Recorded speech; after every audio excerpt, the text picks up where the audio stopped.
Hi everyone, today our presentation is titled Hong Kong English and Jamaican English, a comparative study of trade colonization and slavery. Here is the structure of our presentation. We compare Hong Kong English and Jamaican English as two localized forms of English shaped by colonial history. Hong Kong English is discussed as a localized variety shaped by trade, colonial administration, education, and contact with Cantonese. Jamaican English is our main focus for Jamaica, however, we also briefly explain its relationship with Jamaican Creole because the history of English in Jamaica cannot be separated from slavery, plantation contact, and creolization. This does not mean that Jamaican English and Jamaican Creole are exactly the same, and it is not broken English. The main theoretical framework for this presentation is Galloway and Rose's 4 channels of English spread. Hong Kong English belongs to Channel 3. In this channel, English spreads through trading ports, colonial administration, education, law, and so on. Hong Kong fits this channel because English developed alongside local languages, especially Cantonese, in an institutional setting. Jamaican English, by contrast, is connected with Channel 2, slavery. In this channel, English spreads through forced migration and plantation societies. Now, I will first explain the historical development of Hong Kong English. It is developed with the context of trade and exploitation colonies. English entered Hong Kong through British colonial rule, trade, administration, law, and education. Unlike settler colony Englishes, such as Australian English, it was not mainly shaped by large-scale settlement of English native speakers. Instead, it was shaped by institutional use. At the same time, English has long existed alongside Cantonese. This created a bilingual social-linguistic environment. Therefore, it is better understood as a localized English variety shaped by colonial institutions and Cantonese English contact. Next, I will explain the historical development of Jamaican English. English spread to Jamaica through forced migration, plantation society, and colonial power. Enslaved Africans from different linguistic backgrounds were brought into contact with English in plantation settings. This contributed to creolization, especially in the Caribbean and the West Indies. For this reason, Jamaican Creole is mentioned here as part of the historical background of Jamaican English. However, our main focus is still Jamaican English. We mention Creole because it helps explain the language contact situation in Jamaica. It is also important to stress that Jamaican Creole should not be treated as broken English. It is a historically developed and rule-governed Creole shaped by language contact and colonial history. After explaining these two historical pathways, my partner will now discuss the linguistic features of Hong Kong English and Jamaican English. I'm Zhao Ruiqi, and now I'll introduce the linguistic features of Hong Kong English. Hong Kong English shows localization mainly through Cantonese English contact. In pronunciation, some features include th stopping or fronting, L vocalization, consonant cluster modification, and the substitution of sounds such as r, v, and w. These features reflect the influence of the local Cantonese speaking environment.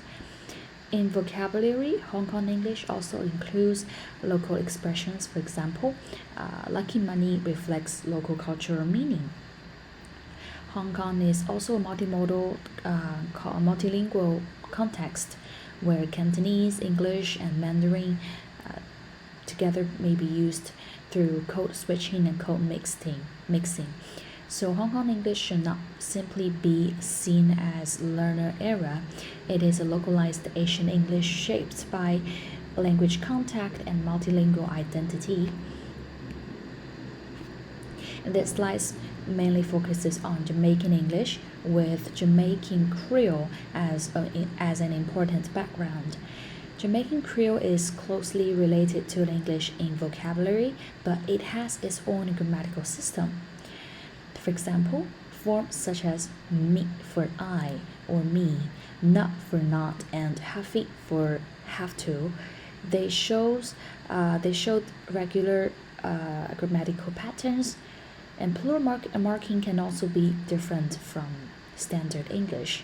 In the green mango dam appears after the noun phrases to mark plurality.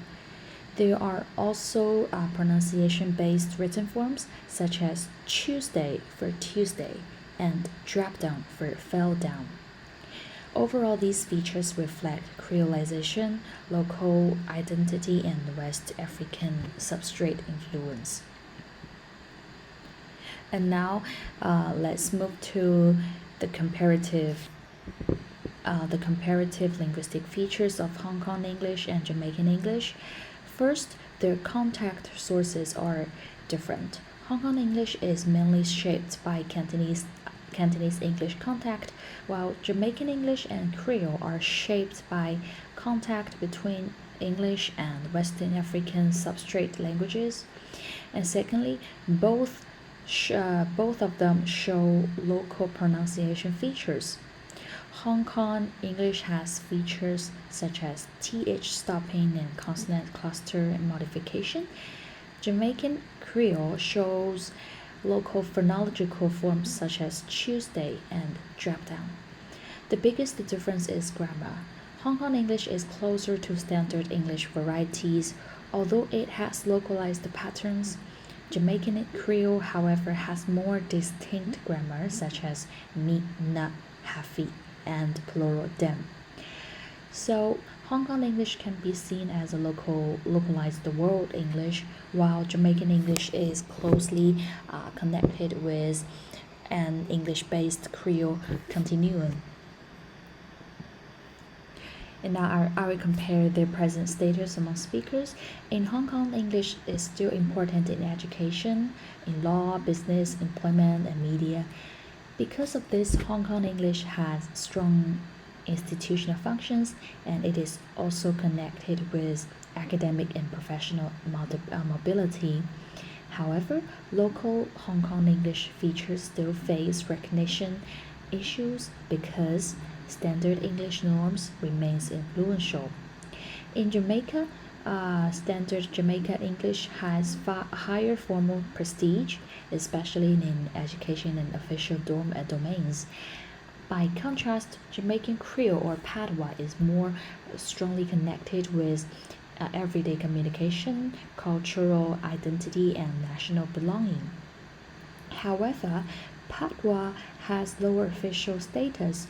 This may create challenges for Creole dominant students when schooling is mainly conducted through English. So, Hong Kong English is more institutionally visible, while Jamaican Creole or Patois has stronger everyday identity value. To conclude, Hong Kong English and Jamaican English show two different colonial pathways of language spread, and both varieties are localized but in different ways. Hong Kong English reflects multilingual contact and local cultural meanings. Jamaican English and Creole reflect systematic Creole grammar and African substrate influence, and their social status also differs. Hong Kong English has stronger institutional functions, while Jamaican Creole or Patois has stronger cultural and identity value. So overall, this comparison supports the global English's view. English is not one fixed standard, but multiple Englishes shaped by history, by contact, identity, and power. This is our reference. Thank you for listening.